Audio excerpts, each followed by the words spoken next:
আসসালামু আলাইকুম প্রিয় শিক্ষার্থীরা, টেকনিক ইজি এডুকেশনের পক্ষ থেকে তোমাদের সবাইকে সাদর আমন্ত্রণ জানাচ্ছি আরও একটি নতুন ভিডিও ক্লাসে। আশা করি তোমরা সবাই ভালো আছো, সুস্থ আছো এবং নিরাপদে আছো। আমি ইমরান মাহমুদুল শিফা, তোমাদের ইংলিশ ইনস্ট্রাক্টর, চলে এলাম তোমাদের জন্য নতুন আরও একটি ক্লাস নিয়ে।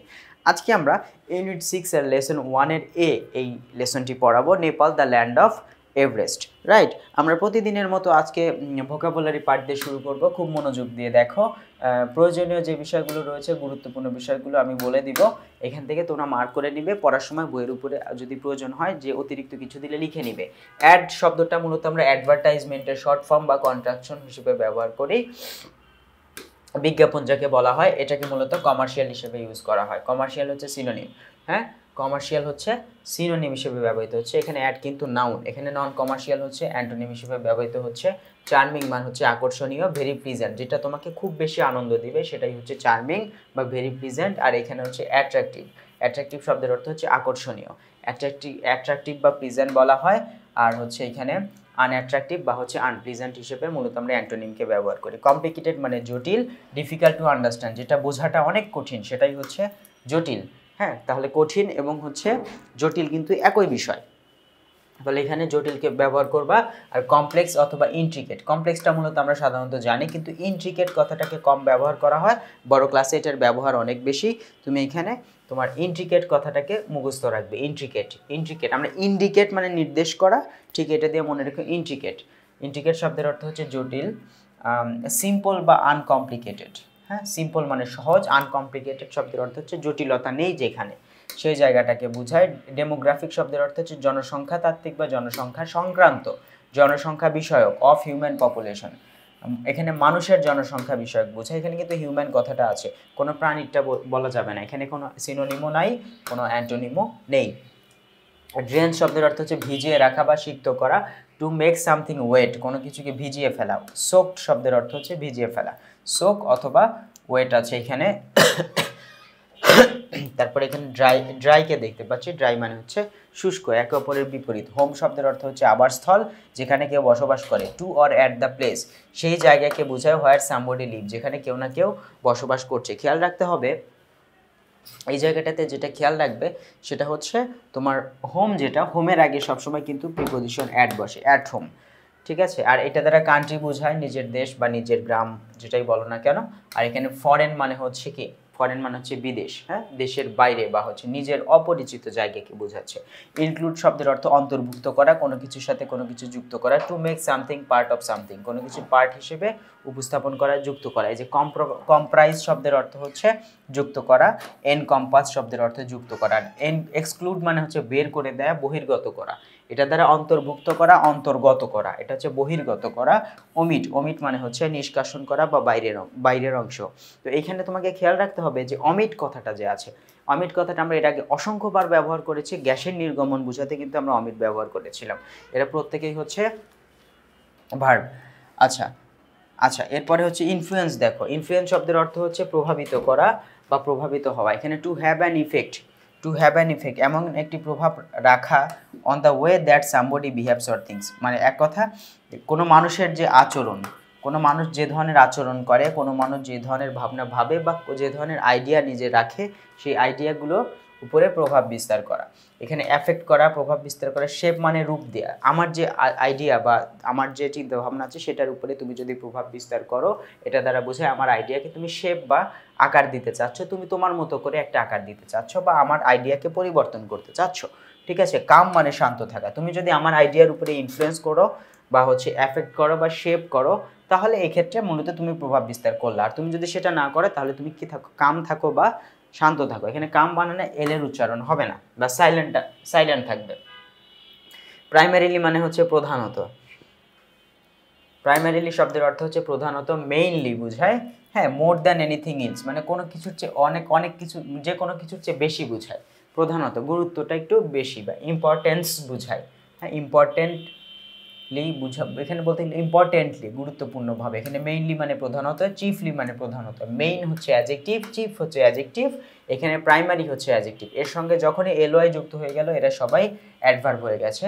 আনইউজুয়ালি মানে অস্বাভাবিকভাবে, অকেশনালি মানে হচ্ছে কি সবসময় যেটা হয় না, সবসময় যেটা হয় সেটা সাধারণত বা অকেশনালি।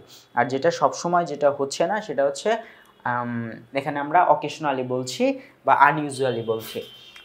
সিনিক শব্দের অর্থ হচ্ছে, সিনিক বলতে কোনো কিছু বিউটিফুল বোঝায়, প্রাকৃতিক সৌন্দর্য বা যাই হোক না কেন সেটা সিনিক শব্দের অর্থ হচ্ছে প্রাকৃতিক সৌন্দর্যের দিক থেকে সেটি হচ্ছে বিউটিফুল। তাহলে এখানে নৈসর্গিক বা শোভামণ্ডিত বলা হচ্ছে। প্যারানমিক, প্যারানমিক শব্দের অর্থ বিউটিফুল বোঝাচ্ছে, অ্যাট্রাকটিভ শব্দের অর্থ আকর্ষণীয় বা বিউটিফুল বোঝাচ্ছে।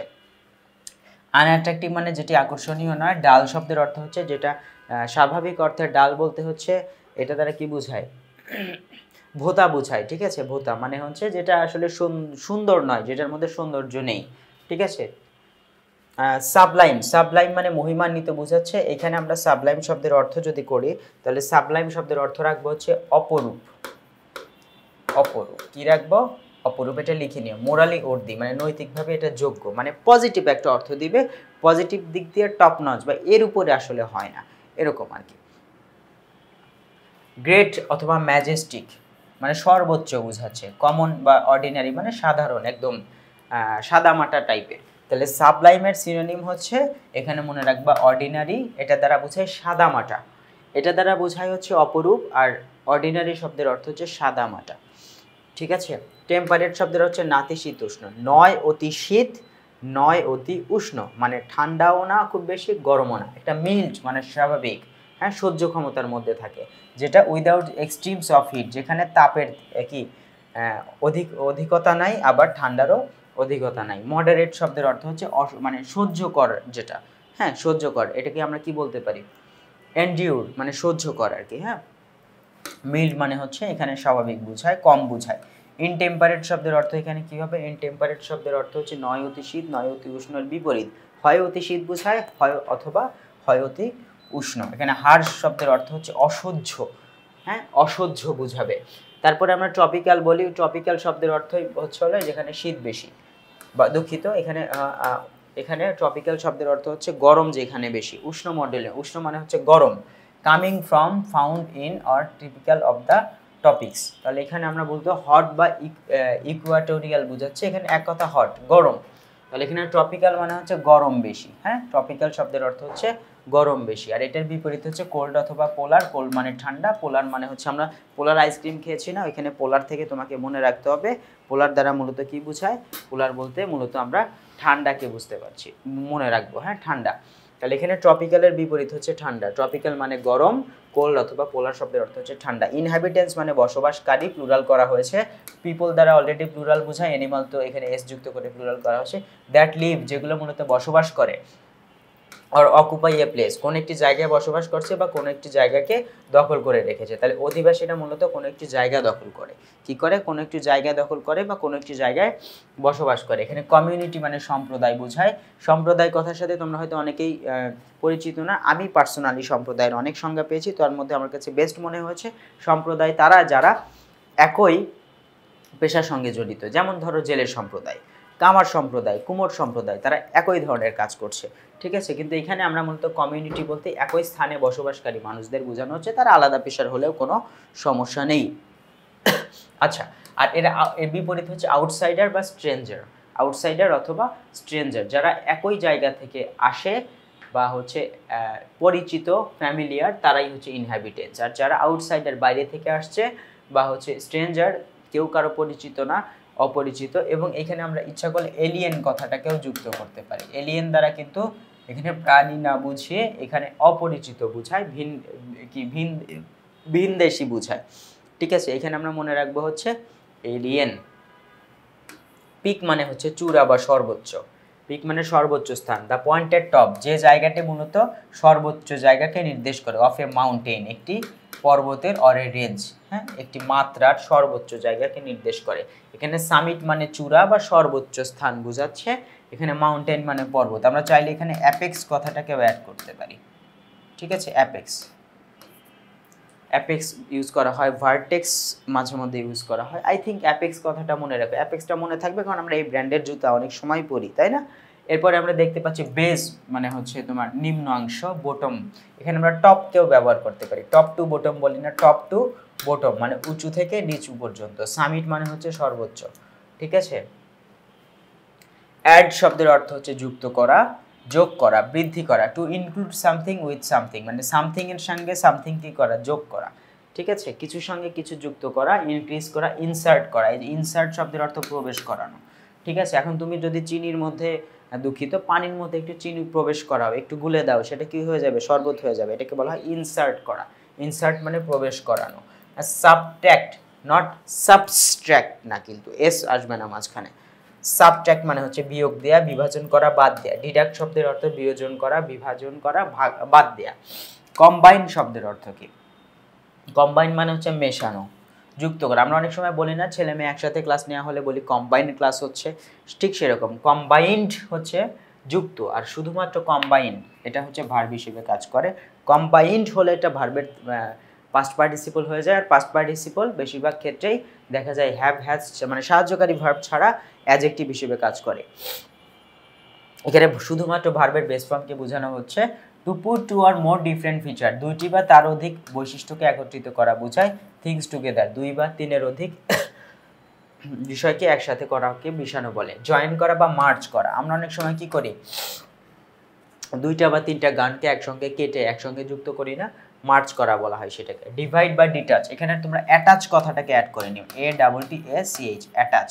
অ্যাটাচ মানে যুক্ত করা, ডিটাচ শব্দের অর্থ হচ্ছে আলাদা করা। অ্যাটাচ মানে হচ্ছে যুক্ত করা, ডিটাচ শব্দের অর্থ হচ্ছে আলাদা করা। ড্যাজলিং, ড্যাজলিং মানে চোখ ধাঁধানো, মানে কিছু সময়ের জন্য তোমার দেখার ক্ষমতা বা হচ্ছে তোমার মনে হবে যে কি আমি চোখ এমনভাবে ধাঁধা লেগেছে আমি হয়তো দেখতে পাচ্ছি না, বা এটাকে পজিটিভ বুঝে, আনন্দের সঙ্গে কোনো কিছু দেখা বা কোনো কিছু দেখে আনন্দিত হয়ে যাওয়া বোঝায়।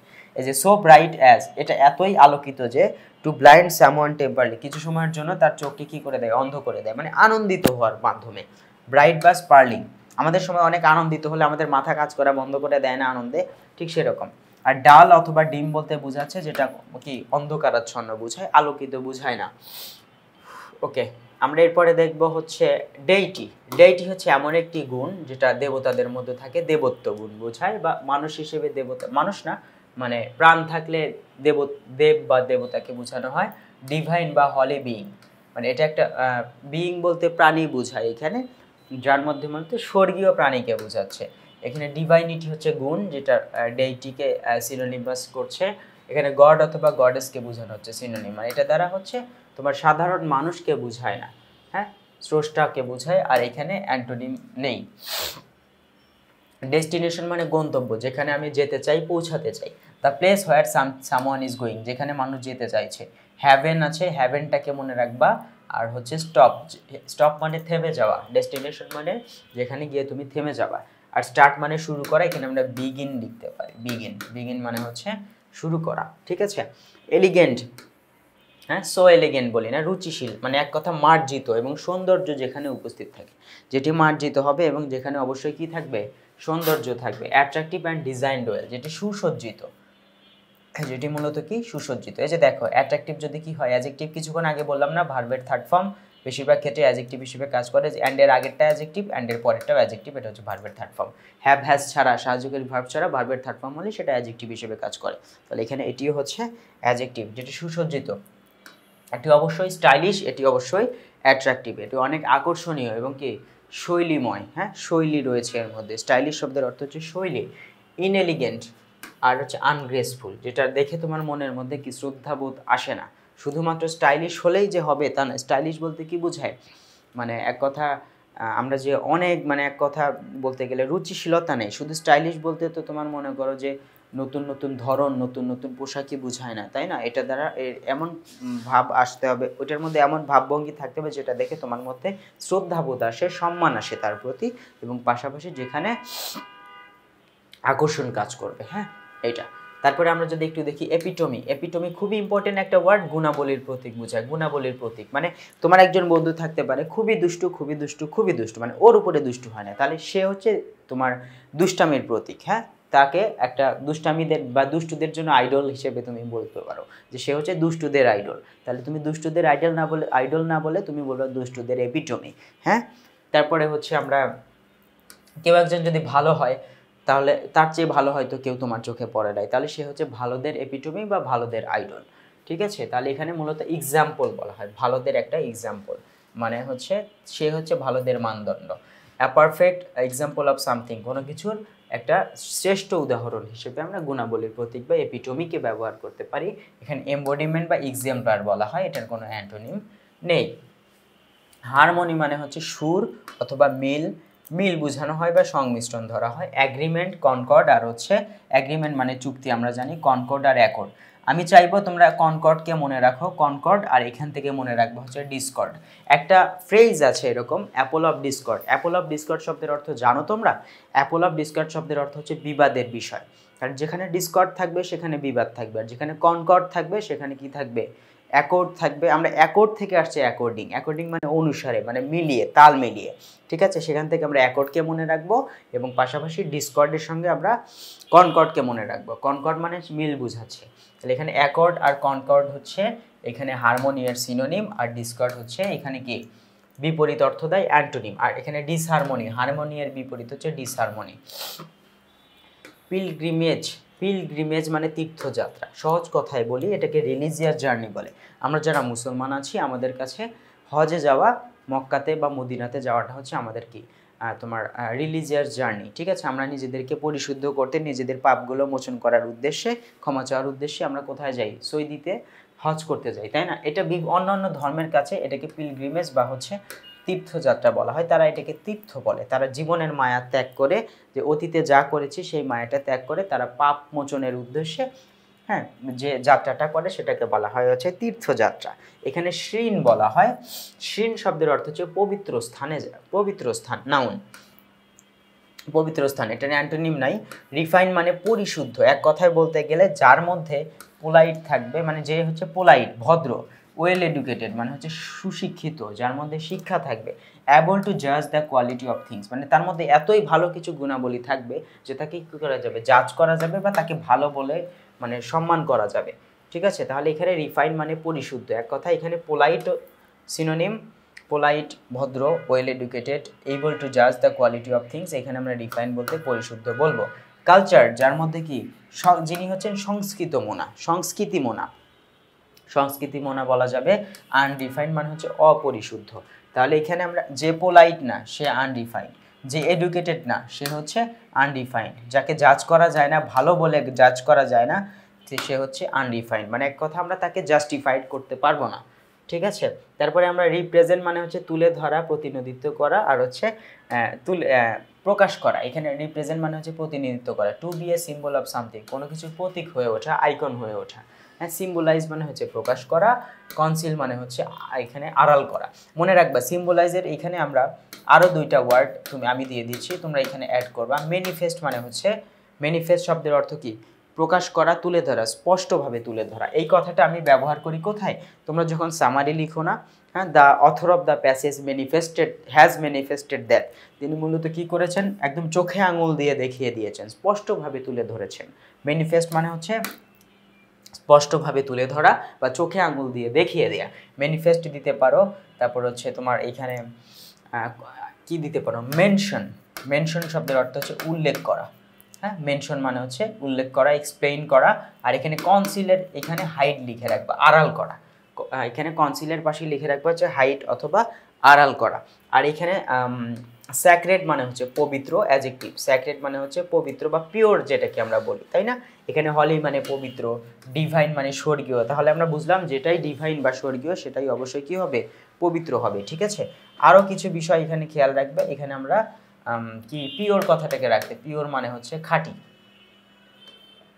পিওর মানে হচ্ছে খাঁটি। আর সেকুলার শব্দের অর্থ কি? সেকুলার শব্দের অর্থ এখানে অপবিত্র হিসেবে তুলে ধরা হচ্ছে। আনহোলি মানে অপবিত্র। সেকুলার কোনটা? সেকুলার দ্বারা অসাম্প্রদায়িক বোঝায়, মানে এক কথা যেখানে সম্প্রীতি থাকবে না। সম্প্রীতি বলতে বিভিন্ন ধর্মের মানুষেরা একসঙ্গে বসবাস করবে এবং পরস্পরের প্রতি সম্মানবোধ যারা রাখবে তারা কি কখনোই সেকুলার হবে না, মানে তারা নিজের ধর্মকে বড় করে প্রকাশ করবে না। এটাই হচ্ছে মানে এখানে মূলত সেকুলারিটি থাকবে না। আর যারা মূলত নিজের ধর্মকে বড় করে প্রকাশ করে বা নিজের ধর্মই সেরা ধর্ম এটা দ্বারা প্রকাশ করে তারাই হচ্ছে সেকুলার। এখানে সেকুলারদের কি বলা হচ্ছে? এখানে সেকুলারদের মূলত অপবিত্র বলে প্রকাশ করা হচ্ছে। শিন শব্দের অর্থ পবিত্র স্থান বোঝায়, যেটা আমরা একটু আগে দেখেছি, তাই না? পবিত্র স্থান, মাঠ, মন্দির। আর রিসেপ্টেকল ফর আ স্যাক্রেড রেলিক্স, হ্যাঁ, এখানে হচ্ছে কি বলা হচ্ছে, এমন একটি স্থান বা আধার যে স্থানকে বলতে মূলত কি পবিত্র স্থান বোঝানো হচ্ছে। মৌসোলিয়াম, এখানে মৌসোলিয়ামকে মনে রাখবা, হলি প্লেস তো আমরা পারবোই, তাই না? অ্যান্টোনিমটা এখানে দেয়া নাই।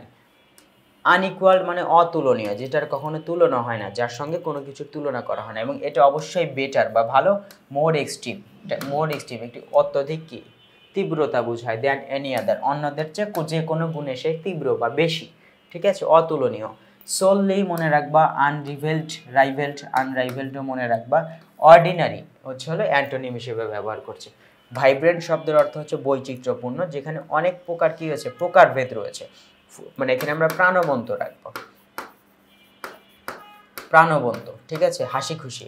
Full of life and energy, যেখানে প্রচণ্ড হাসি খুশি থাকবে, কাজ করার প্রচণ্ড শক্তি থাকবে। এক্সাইটিং হচ্ছে সিনোনিম। ডাল, যেখানে মূলত কি নীরবতা কাজ করে, খুব বেশি কাজ করার মতো, মানে এক কথা প্রাণবন্ত নয়, প্রাণহীন বোঝায়, নির্জীব বোঝায়। ডাল শব্দের অর্থ হচ্ছে নির্জীব বা হচ্ছে প্রাণহীন। ওয়ার্শিপ শব্দের অর্থ পূজা করা, টু শো রেসপেক্ট, তাহলে এখানে যেখানে আমরা রেসপেক্ট দেখছি সেটাই অর্থ হচ্ছে ওয়ার্শিপ, মানে ভক্তি দেখানো। For god or a god, এখানে বড় হাতের জি যেটা সেটা দ্বারা স্রষ্টার প্রতি, আর এ গড বলতে হচ্ছে দেবতার প্রতি। স্পেশালি বাই সেইং প্রেয়ার, যেখানে দুয়া করার মাধ্যমে সম্মান দেখানো হয়, সেটাই হচ্ছে ওয়ার্শিপ শব্দের অর্থে পূজা করা বা রেসপেক্ট, সম্মান করা। অ্যাডোর মানে হচ্ছে ভালোবাসা বা সম্মান করা। তোমাদেরকে মনে রাখতে হবে যে ভেনারেট মানে সম্মান করা। হেড শব্দের অর্থ হচ্ছে ঘৃণা করা, ঘৃণা করা। ভোকাবুলারি পার্টটা শেষ করেছি, তোমরা এই অংশটুকু একটু অবশ্যই। প্রিয় শিক্ষার্থীরা, আমরা এখন প্যাসেজ পড়ব। Known as the land of Everest, মানে এভারেস্টের দেশ হিসেবে পরিচিত কার কথা বলা হচ্ছে, Nepal. Is one of the most charming countries, মানে চমকপ্রদ দেশ, আকর্ষণীয় দেশ, বা তোমাকে প্রশান্তি দিবে, ভেরি প্লিজেন্ট কান্ট্রি, যেটা তোমাকে মনের প্রশান্তি, চোখের প্রশান্তি দিবে। ইন এশিয়ার মধ্যে যতগুলো প্লিজেন্ট বা হচ্ছে আনন্দদায়ক রাষ্ট্র, বা এখানে হচ্ছে তোমার অপরূপ সৌন্দর্যের দেশ যতগুলো, মনোহর, মন কেড়ে নেওয়ার মতো রাষ্ট্র রয়েছে। চার্মিং শব্দের অর্থ হচ্ছে মনোহর রাষ্ট্রগুলো, যত এশিয়ার মধ্যে যতগুলো দেশ রয়েছে তার মধ্যে নেপাল হচ্ছে একটি। দ্য কিংডম অফ নেপাল রাজ্যটি is a small land of Sublime beauty. Sublime শব্দের অর্থ হচ্ছে, এখানে সাবলাইম শব্দের অর্থ আমরা কি বলবো, অপরূপ, হ্যাঁ, অপরূপ সৌন্দর্যের একটি দেশ। It has some of the world's best, এটা রয়েছে পৃথিবীর সেরা যতগুলো টেম্পলস রয়েছে, পৃথিবীর সেরা এবং কিছু গুরুত্বপূর্ণ মন্দিরের কিছু অংশ, কয়েকটি রয়েছে এই জায়গাতে। তাহলে পৃথিবীর সেরা মন্দির এবং পাশাপাশি কিছু গুরুত্বপূর্ণ মন্দির রয়েছে এই নেপালে। ইট ইজ এ কান্ট্রি, এটি এমন একটি দেশ, দ্যাট ইজ রিচ, যেটি সমৃদ্ধ, ইন সিনিক বিউটি, হ্যাঁ, সিনিক বিউটি বলতে হচ্ছে নৈসর্গিক সৌন্দর্যে বেষ্টিত, অ্যান্ড কালচারাল হেরিটেজ, এবং সংস্কৃতি রয়েছে, সাংস্কৃতিক ঐতিহ্যে সমৃদ্ধ রাষ্ট্র, ঠিক আছে। তারপরে আমরা যদি একটু দেখি, নেপাল লাইস, এটি অবস্থিত, এখানে লাইস শব্দের অর্থ হচ্ছে অবস্থিত। কোথায় অবস্থিত? নেপাল লাইস হচ্ছে নেপাল অবস্থিত between India and Tibetan part of চায়নার তিব্বতীয় অংশ এবং ইন্ডিয়া বা ভারতের মাঝামাঝি স্থানে অবস্থিত। দিস স্মল কান্ট্রি, এই ছোট্ট দেশটি has an area of 1,47,181 square kilometre. এই রাষ্ট্রটি বা এই দেশটি 1,47,181 বর্গ কিলোমিটার জায়গা জুড়ে অবস্থিত, মানে বাংলাদেশের চেয়ে একটু ছোট। সাউদার্ন নেপাল, মানে নেপালের দক্ষিণাংশ বা দক্ষিণ Nepal, is tropical lowland known as the Terai plains. তাহলে এটা হচ্ছে ট্রপিক্যাল লো ল্যান্ড শব্দের অর্থ কি বোঝাচ্ছে, তোমার এটি গ্রীষ্মমণ্ডলীয়, এটি কি হবে, এটি হচ্ছে গ্রীষ্মমণ্ডল। ট্রপিক্যাল শব্দের অর্থ হচ্ছে গ্রীষ্মমণ্ডলীয়, ঠিক আছে। গ্রীষ্মমণ্ডলীয় একটা নিম্নভূমি, মানে এরকম ঢালু না, এটা নিম্ন কিন্তু সমতল, নিম্ন সমতল ভূমি, যেটি মূলত তেরাই সমভূমি। প্লেইনস শব্দের অর্থ হচ্ছে সমভূমি, তেরাই সমভূমি নামে পরিচিত। দিস পার্ট অফ নেপালের এই অংশটি হ্যাজ হট সামার্স, এখানে কি রয়েছে, মানে এক কথা গরম যে বলা হচ্ছে, এখানে গরম দ্বারা অ্যাকচুয়ালি কি বোঝানো হচ্ছে, জিনিসটা বোঝার চেষ্টা করো। সামার মানে হচ্ছে এমনিতেই তো গরমকাল বোঝায়, গ্রীষ্মকাল, কিন্তু এখানে হট কথাটা দ্বারা যুক্ত করে বোঝানো হচ্ছে স্বাভাবিক গ্রীষ্মকালের তুলনায়ও এটি বেশি গরম। অ্যান্ড ওয়ার্ম উইন্টার, এখানে কি উষ্ণতর শীত। ওয়ার্ম বলতে কি বোঝায়, মানে শীতটা যে ঠান্ডা পড়ার কথা না, কিন্তু এখানেও মূলত গরম বিরাজ করে।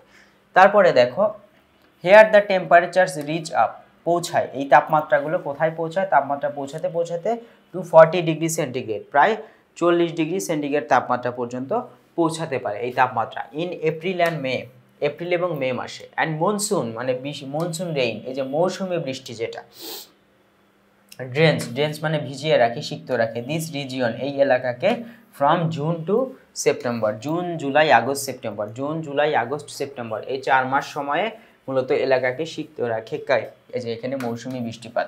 তারপরে দ্য সেন্ট্রাল হিলল্যান্ড মানে হচ্ছে কেন্দ্রীয় পাহাড়ি যে অঞ্চল রয়েছে, কেন্দ্রীয় পাহাড়ি অঞ্চল যেগুলোর মধ্যে রয়েছে including the Kathmandu and Pokhara, হ্যাঁ কাঠমান্ডু এবং পোখারা যে জায়গাগুলো রয়েছে এই জায়গাগুলো মূলত কেন্দ্রীয় পাহাড় ভূমিকে বোঝানো হচ্ছে, ভ্যালিস, হ্যাঁ উপত্যকা, এই যে পোখরা ভ্যালিস আর হচ্ছে Kathmandu valleys. Have a temperate climate, এখানে রয়েছে টেম্পারেট ক্লাইমেট বলতে কি বোঝানো হয়, নাতিশীতোষ্ণ একটি জলবায়ু বিরাজ করে। অ্যান্ড আর অলসো ইনফ্লুয়েন্সড, এটি প্রভাবিত, এটি কি দ্বারা প্রভাবিত, বাই দ্য মনসুন, এখানে মনসুন বলতে হচ্ছে বৃষ্টিপাত দ্বারা মূলত প্রভাবিত। তাহলে এখানে রয়েছে নাতিশীতোষ্ণ জলবায়ু, মানে অতি শীতও না আবার অতি গরমও না, স্বাভাবিক একটা তাপমাত্রা, এবং এটি প্রভাবিত হয় কিসের মাধ্যমে, বৃষ্টিপাতের মাধ্যমে। নর্থ অফ দ্যাট মানে এই যে তোমার নেপালের যে উত্তর অংশটি, হ্যাঁ is the slope of the main section of Himalaya range, মানে হিমালয় যে পর্বত রয়েছে, হিমালয় পর্বতের যে প্রধান অংশটুকু, সেই অংশের যে ঢালু, যেখানে স্লপ বা ঢালু, এটি অবস্থিত হচ্ছে উত্তরের দিকে। কিসের উত্তরের দিকে, তোমার নেপালের উত্তর দিকে অবস্থিত। দিস পার্ট অফ নেপাল, নেপালের এই অংশটি মানে উত্তর অংশটি, has some of the highest peak, সেখানে কিছু সর্বোচ্চ শৃঙ্গ রয়েছে, বা সর্বোচ্চ তোমার এখানে কি বলা যায়, শৃঙ্গ বলতে আমরা কি বোঝাই, সর্বোচ্চ অংশ রয়েছে বা জায়গা রয়েছে অফ দ্য ওয়ার্ল্ড, পৃথিবীতে, ইনক্লুডিং এভারেস্ট, যেখানে মূলত এভারেস্ট নিজেও অবস্থিত। তাহলে এভারেস্ট অবস্থিত হচ্ছে উত্তর পাশে, কার উত্তর পাশে, নেপালের উত্তর পাশে অবস্থিত। Nepal is home to nearly, Nepal হচ্ছে বাড়ি, এটা হচ্ছে বসত বাড়ি বা বসতের জায়গা, কাদের জন্য, এটা হচ্ছে একটা হ্যাবিটেশন বা হচ্ছে এটা বসবাসের স্থান, নিয়ারলি 2,90,00,000 পিপল, মানে 2,90,00,000 মানুষের বসতি স্থান। তাহলে চিন্তা করো এর চেয়ে প্রায় কত গুণ, 5 গুণ বা 10 গুণ, 5 গুণ হবে, এর চেয়ে 5 গুণ বেশি মানুষ আমরা বাংলাদেশে বসবাস, 5 গুণের চেয়ে বেশি হবে, হয়তো 8 গুণ হতে পারে, 8 গুণ, প্রায় আমরা তো কত কোটি, 8 কোটি, হ্যাঁ প্রায় 20 কোটির মতো, তো প্রায় এর চেয়ে 8 গুণ বেশি মানুষ আমরা বাংলাদেশি মানুষ এই জায়গাটুকুর মধ্যেই কিন্তু বসবাস করছি। তাহলে সেখানে মাত্র 2,90,00,000 মানুষ বসবাস করছে। দ্য পপুলেশন ইজ প্রাইমারিলি বা প্রধানত বা মেইনলি, চিফলি রুরাল, তাহলে এখানকার জনগণ হচ্ছে কি গ্রামীণ, বেশিরভাগই গ্রামে থাকে। কাঠমান্ডু দ্য ক্যাপিটাল সিটি, তাহলে তাদের প্রধান শহরটা কি, কাঠমান্ডু, আমাদের যেমন প্রধান শহর বা হচ্ছে ক্যাপিটাল বা রাজধানী হচ্ছে ঢাকা, তাদের রাজধানী হচ্ছে Kathmandu. Has less than 1 billion inhabitants, মানে এখানে মূলত কি 10 লক্ষের চেয়েও কম মানুষ বসবাস করছে। নেপালের ডেমোগ্রাফিক ফিচার মানে হচ্ছে জনসংখ্যা সংক্রান্ত যে বৈশিষ্ট্য, এটা হচ্ছে আর কমপ্লিকেটেড, এটি জটিল। কেন জটিল, not only by dozens of ethnic group, এখানে যে কয়েক ডজন বা কয়েক ডজন নৃতাত্ত্বিক গোষ্ঠী রয়েছে, নৃতাত্ত্বিক দল রয়েছে, শুধু তাই নয়, বাট বাই ডিফারেন্ট কাস্টেস, মানে এখানে বিভিন্ন জাতির মানুষও বসবাস করে। ইন টোটাল মানে মোট ধরতে গেলে দেয়ার আর 103 কাস্টেস, এখানে প্রায় 103টি কি রয়েছে, এখানে প্রায় 103টির উপর নৃতাত্ত্বিক গোষ্ঠী এবং সম্প্রদায় রয়েছে, নৃতাত্ত্বিক গোষ্ঠী এবং সম্প্রদায় রয়েছে, living in this small country, ছোট্ট একটি দেশে। তাহলে এটাকে কিন্তু ছোট্ট দেশ বলা হচ্ছে, ছোট্ট এই দেশে 103টি কি নৃতাত্ত্বিক গোষ্ঠী এবং সম্প্রদায় বসবাস করছে। The 2 largest of such groups, তাহলে এখানে লার্জেস্ট মানে হচ্ছে সবচেয়ে, দুইটি সবচেয়ে বড় এমন দল কোনটি, নোন অ্যাজ ছেত্রী আর হচ্ছে বাহুন, ছেত্রী এবং বাহুন নামে কি রয়েছে টোটাল, মানে অনেক দল রয়েছে, তার মধ্যে ছেত্রী এবং বাহুন হচ্ছে একটু বড়।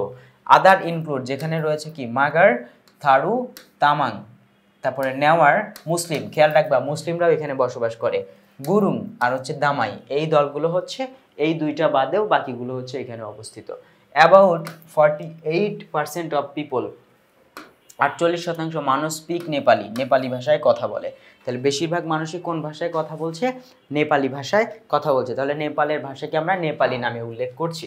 অ্যামং আদার ল্যাঙ্গুয়েজ, অন্যান্য ভাষার মধ্যে রয়েছে স্পোকেন, আর অন্যান্য ভাষায় কথা বলা হয় সেটা হচ্ছে মৈথালি, ভোজপুরি, থারু অ্যান্ড তামাং। হ্যাঁ, থারু এবং তামাং এই ভাষাগুলো মূলত কিন্তু এখানে মানে এই ভাষাগুলো কিন্তু রয়েছে। দেখো থারু এবং তামাং এই দুইটা কিন্তু আমরা নৃতাত্ত্বিক গোষ্ঠীর নামও পেয়েছি, এবং থারু এবং তামাং পাশাপাশি দুইটা ভাষার নামও কিন্তু, এটা খেয়াল রাখবা। Nepal is the Holi land of Lord Pashupatinath and Gautam Buddha, where the Hindus and Buddhist have lived together in harmony for centuries.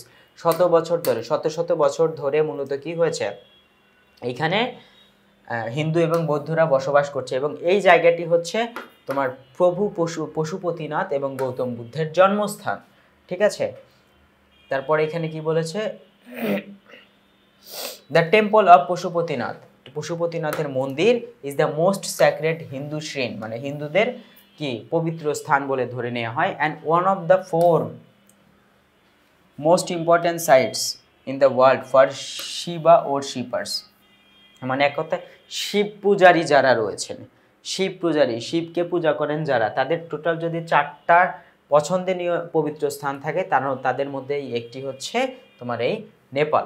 ঠিক আছে, লর্ড বুদ্ধ, এখানে প্রভু বুদ্ধের কথা বলা হচ্ছে, Gautama Buddha, the light of Asia, যাকে মূলত এশিয়ার আলো বলা হয়, was born in Lumbini in Nepal's southern plains, মানে এই যে সাউদার্ন মানে এখানে দক্ষিণ সমভূমিতে বলা হচ্ছে, নেপালের দক্ষিণ সমভূমিতে মূলত কি করছে, এই দক্ষিণ সমভূমির লুম্বিনী নামক জায়গাতে মূলত এই লর্ড বুদ্ধ জন্মগ্রহণ করেছেন। হুইচ মেক্স, যে এই যে তার যে জন্ম নেওয়ার ঘটনাটা, এটি মূলত কি করেছে, this A sacred pilgrimage destination for the Buddhist as well. তাহলে এখানে গৌতম বুদ্ধের মানে এক কথায় যে শিবা ওরশিপার্স মানে হচ্ছে শিব পূজারী যারা আছে, এই শিব পূজারী তো ওনারা তো হচ্ছে হিন্দু, তাহলে এই হিন্দুদের জন্য এটা হচ্ছে কি অবশ্যই একটা পবিত্র জায়গা। আবার এইখানে গৌতম বুদ্ধ জন্ম নিয়েছেন, যার কারণে এই জায়গাটি, এই যে তার যে জন্ম নেওয়ার এই ঘটনা, এটা অবশ্যই বৌদ্ধদের কাছেও একটি গুরুত্বপূর্ণ বা তাৎপর্যপূর্ণ পবিত্র স্থান হিসেবে স্থান লাভ করেছে। তাহলে এটি বৌদ্ধদের জন্য যেমন পবিত্র, একইভাবে হিন্দুদের জন্য পবিত্র স্থান।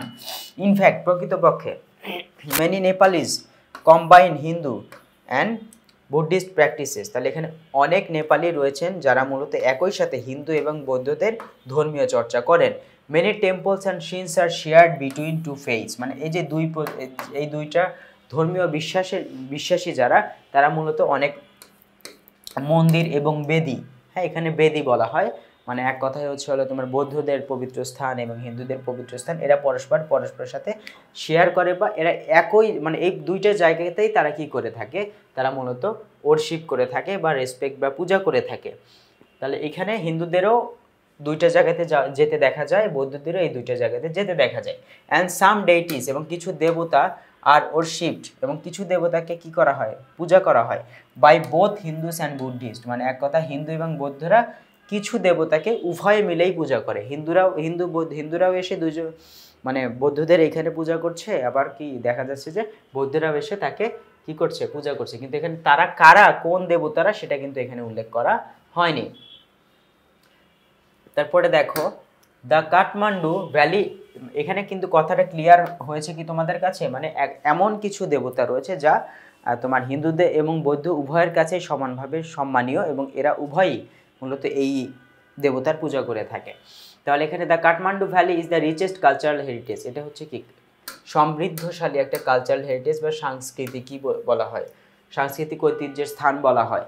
দ্য 3 অ্যানশিয়েন্ট সিটিজ, 3টি কি রয়েছে, 3টি প্রাচীন শহর রয়েছে, অফ দ্য ভ্যালি, এই উপত্যকার 3টি প্রাচীন শহর, যার নাম হচ্ছে পাতান, কাঠমান্ডু আর হচ্ছে ভক্তপুর, এই 3টা জায়গা রয়েছে। রিপ্রেজেন্ট, যেটি মূলত তুলে ধরছে an epitome of harmony, epitome of harmony মানে হচ্ছে মিল বা হচ্ছে তোমার পরস্পরের মিশ্রণের একটি এপিটমি, মানে একটা এক্সাম্পল বলা যায়, উদাহরণ বলা যায়। ইন আরবান ডিজাইন, যেটি মূলত শহুরে নকশা করা, এলিগেন্ট আর্কিটেকচার, সেখানে মার্জিত বা হচ্ছে কি বলা যায়, মানে মনোহর, মন কেড়ে নেওয়ার মতো কিছু, মার্জিত কিছু আর্কিটেকচার বা স্থাপত্য বলা হয়। অ্যান্ড রিফাইন্ড, এবং পরিশুদ্ধ কালচার বা সংস্কৃতি বলা যায়। দিস সিটিজ, হ্যাঁ এই শহরগুলো আর ফেমাস, এই শহরগুলো কি পরিচিত বা বিখ্যাত কিসের জন্য, রিলিজিয়াস মনিউমেন্ট, রিলিজিয়াস মানে ধর্মীয় যে স্থাপনার জন্য বিখ্যাত, আনইকুয়াল যেটি অতুলনীয়, ইন দ্য ওয়ার্ল্ড পৃথিবীতে অন্য কোথাও নেই। দ্য 7 মনিউমেন্ট, 7টি কি রয়েছে মনিউমেন্ট বা সৌধ রয়েছে, জোন বা অঞ্চল, 7টি মনিউমেন্ট জোন মানে হচ্ছে অঞ্চল রয়েছে, স্থাপত্য এলাকা রয়েছে, situated within the valley have been named as world heritage site by UNESCO. এখানে 7টি মনিউমেন্ট জোন মানে হচ্ছে স্থাপত্য এলাকা রয়েছে, যেটি উইদিন দ্য ভ্যালি, উইদিন মানে জুড়ে, কোন এলাকা জুড়ে, উপত্যকা জুড়ে, যেটাকে পরবর্তীতে নামকরণ করা হচ্ছে ওয়ার্ল্ড হেরিটেজ সাইট, হচ্ছে বিশ্ব ঐতিহ্য স্থান, বিশ্ব ঐতিহ্য স্থান, যাকে ইউনেস্কো দ্বারা কি করা হয়, ঘোষণা করা হয়েছে কি হিসেবে, ওয়ার্ল্ড হেরিটেজ সাইট হিসেবে। তাহলে এখানে ঘোষণা করে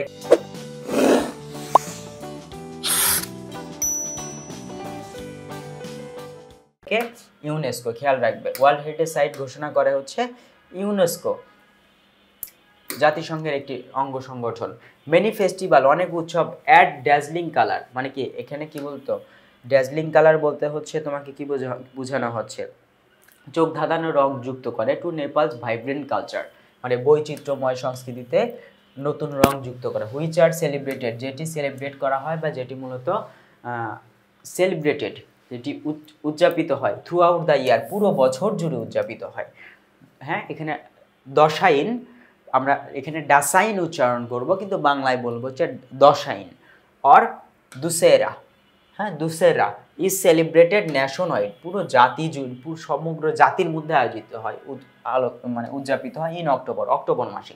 this is the most important of all Nepali celebration. তাহলে এখানে দশাইন অথবা দুসেরা এটা সবাই মিলে উদযাপন করে, অক্টোবর মাসে উদযাপিত হয়। অ্যান্ড ইনক্লুড, যেটার মধ্যে রয়েছে the biggest animal sacrifice of the year. হ্যাঁ, বিগেস্ট অ্যানিমাল স্যাক্রিফাইস। তাহলে এখানে আমরা মূলত কি করব, অ্যানিমাল স্যাক্রিফাইস বলতে অ্যাকচুয়ালি কি বোঝাচ্ছে এটা আমরা একটু পড়ে দেখি। দেখো এই যে এদের মধ্যে রয়েছে বছরের বৃহৎ পশু বলি মানে এক কথা তারা পশু বলি দেয়। হ্যাঁ, দেবতাদের উদ্দেশ্যে পশু বলি দেওয়া হয়, animal sacrifice of the year. Tihar is celebrated in November. তাহলে তিহার মূলত উদযাপিত হয় কবে, তিহার শব্দটি উদযাপিত হয় হচ্ছে নভেম্বর মাসে। আদার ফেস্টিভ্যালস, অন্যান্য উৎসবগুলো ইনক্লুড, অন্যান্য উৎসবগুলোর মধ্যে রয়েছে দ্য হোলি অ্যান্ড চৈত্র দৈশান, মানে চৈত্র মাসেও মূলত একটা দৈশান হয়। ঠিক আছে, সাম হিন্দু ফেস্টিভ্যালস আর দ্য, কিছু হিন্দুদের কিছু, মানে উপরের যেগুলো ছিল এগুলো ছিল বৌদ্ধদের হচ্ছে পবিত্র উৎসব। এখন যেটা আসছে সেটা হচ্ছে হিন্দুদের জন্য হরিবোধিনী একাদশী, মহাশিবরাত্রি অ্যান্ড দ্য কৃষ্ণ জয়ন্তী, 3টা উৎসবের কথা বলা হয়েছে। দেয়ার আর বুদ্ধিস্ট সেলিব্রেশনস টু, এখানে বৌদ্ধদের কি রয়েছে, দেয়ার আর এমন কিছু রয়েছে যেগুলো বৌদ্ধদের উদযাপন, অ্যান্ড দোজ ইনক্লুড, এবং সেগুলোর মধ্যে রয়েছে এই যে দেখো কি বলা যায়, মানি রিমোদ বলা যায়। তাছাড়া আর কি আছে, বুদ্ধ জয়ন্তী অ্যান্ড লোসার বলা হয়। Which marks the Tibetan new year, যেটি দ্বারা মূলত কি উল্লেখ করা যায়, যেগুলো দ্বারা মূলত তিব্বেতিয়ান মানে হচ্ছে তিব্বতীয়দের নতুন বছরটা মূলত কি মার্ক করা হয়, বা যেটি মূলত নির্দেশ করে। এই উৎসবগুলোর মাধ্যমে বোঝা যায় যে তোমার তিব্বত শহরে বা হচ্ছে এই যে তোমার চীনের যে তিব্বতীয় অংশ, সেই অংশে মূলত কি হয়েছে, নতুন বছর শুরু হয়ে গিয়েছে। ঠিক আছে, এটা দ্বারা তিব্বতীয়দের নতুন বছর শুরু হয়েছে। প্রিয় শিক্ষার্থীরা, আমরা প্যাসেজ পড়েছি, এখন আমরা কোশ্চেন সলভিংয়ে যাব। চলো আমরা কোশ্চেন সলভ করি।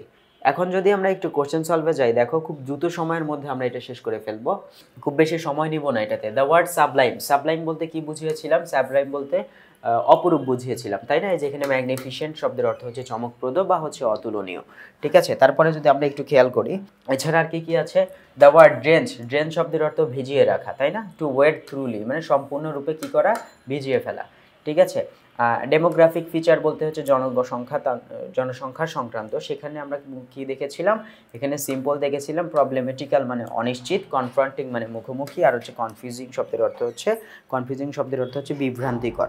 এখান থেকে আমরা দেখেছিলাম কনফিউজিং শব্দের অর্থ হচ্ছে বিভ্রান্তিকর। অনেক ধরনের তথ্য আমরা এখানে পেয়েছিলাম, এবং এখানে মিক্সিং ছিল, যেখানে মিক্সিং ছিল সেটা অবশ্যই কি হবে, সেটা হচ্ছে বিভ্রান্তকর বা confusing. The population of Kathmandu is less than dash lakhs, এখানে কাঠমান্ডুর কি 10, যেহেতু 1 মিলিয়নের কম মানে হচ্ছে 10 লক্ষের কম, তাহলে আমাদের অ্যান্সার হবে হচ্ছে 10 লক্ষের কম। The word caste means, caste শব্দের অর্থ হচ্ছে কি বোঝায়, জাতি বা বর্ণ বোঝায়, ইউনিটি বোঝায়, ডিভিশন বোঝায়, অ্যাবরিজিন বা আদিবাসী বোঝায়। ঠিক আছে, এখানে আদিবাসী নিয়ে কোনো কথা বলা হয়নি, এখানে এক কথায় বলতে গেলে জাতি বা বর্ণ নিয়ে কথা বলা হয়েছে। তাহলে এখানে আমাদের কি আসবে, কাস্ট শব্দের অর্থ হচ্ছে জাতি বা বর্ণ, এটাকে ক্যাস্ট আমরা বলি, এটাকে কাস্ট বলা হয়, caste. What are the seasons that visit the southern Nepal, তাহলে নেপালের দক্ষিণাঞ্চলে কোন ঋতু আসে, নেপালের দক্ষিণাঞ্চলে মূলত কোন ঋতু আসে, আমরা দেখেছি summer and winter. Hot summer ছিল আর ওয়ার্ম উইন্টার ছিল, তাই না, হট সামার ছিল আর তার সাথে হচ্ছে ওয়ার্ম উইন্টার ছিল, এই জন্য আমরা এখানে মূলত সামার অ্যান্ড কি বলতে পারি, উইন্টার বলতে পারি, তাই না। প্রিয় শিক্ষার্থীরা, আমাদের অ্যান্সার হবে হচ্ছে সামার অ্যান্ড উইন্টার। এরপরে যদি আমরা একটু দেখি, এরপরে অংশে যাই, জি নম্বরে, what does the expression Nepal's demographic feature are complicated, এখানে কমপ্লিকেটেড মানে হচ্ছে কনফিউজিং বোঝায়। এটা দ্বারা in the last paragraph mean, এটা দ্বারা অ্যাকচুয়ালি কি বোঝাচ্ছে, there are different ethnic group, there are different ethnic groups of diverse caste, diverse মানে হচ্ছে ভিন্ন ভিন্ন, ঠিক আছে, ভিন্ন ভিন্ন কাস্ট বা গোত্রের বিভিন্ন এথনিক গ্রুপ রয়েছে বা নৃতাত্ত্বিক গোষ্ঠী রয়েছে। এখানে অ্যান্সার হবে হচ্ছে 3 নম্বর, রোমান সংখ্যার 3 নম্বর। ডেমোগ্রাফিক ফিচার স্ট্যাটিক্স অ্যাবাউট, এটা স্ট্যাটিক্স বা পরিসংখ্যান বোঝায়, কি সংক্রান্ত পরিসংখ্যান, অবশ্যই হবে কি পপুলেশন, হ্যাঁ, অফ পপুলেশন, হিউম্যান পপুলেশন ছিল, তাই না, ভিতরে যখন ভোকাবুলারি পড়িয়েছিলাম ওইখানে কিন্তু আমি এই বিষয়টা পড়িয়ে দিয়েছিলাম। এখানে অ্যান্সার হবে হচ্ছে population. Okay, Nepal lies between India এবং দ্য তিবেতান পার্ট অফ, তিব্বতীয় পার্ট কিসের, এই যে চায়নার তিব্বতীয় পার্ট, এটা আমি অলরেডি 3 বার বললাম এইবার দিয়ে। The area of Nepal is only 147,181, এই যে এখানে হবে 1,47,181 বর্গ kilometre. The capital city of Nepal কোনটা, কাঠমান্ডু, আমরা অলরেডি পড়েছি। এখানে যদি প্রশ্ন এরকম থাকে, নর্থ কাঠমান্ডু, সাউথ কাঠমান্ডু, শুধু কাঠমান্ডু, যাই থাক শুধু কাঠমান্ডু দাগাবো, আর সাথে যাই থাক আমরা সেটা অংশ কখনোই দাগাবো না, এটা একটু খেয়াল রাখবে। Dash people in Nepal speak Nepali, কত শতাংশ লোক, অলমোস্ট, দেখো অলমোস্ট অল পিপল মানে 100%, অলমোস্ট হাফ অফ দ্য, এই যে হাফ অফ দ্য, নেপালি ভাষায় 48% লোক কথা বলে, তাহলে হাফ অফ হবে।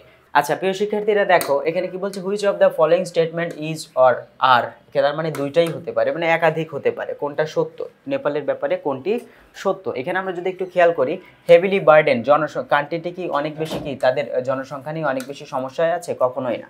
এখানে 6,90,00,000 জনসংখ্যা, সেটাও না। তাহলে most of the Nepalese are village based, এটা হতে পারে কারণ আমরা রুরাল বেসড দেখেছিলাম। আর এখানে কি the capital city Kathmandu has population more than 2 billion, 2 billion, million হলেও বুঝতাম, 2 বিলিয়ন, 200 কোটি মানুষ এখানে, কখনোই না।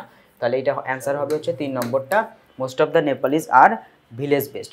ইট is a country of dash beauty, it is a country of great beauty, এখানে কি মানে এখানে গ্রেট বিউটি বলা যায়, এটা মোস্ট অফ দ্য কান্ট্রি, এখানে কি বলা যাবে বলো, গ্রেট বিউটি, হ্যাঁ, গ্রেট মানে বিশাল বোঝায়, অনেক সৌন্দর্যের একটা দেশ, বিশাল সৌন্দর্যের দেশ।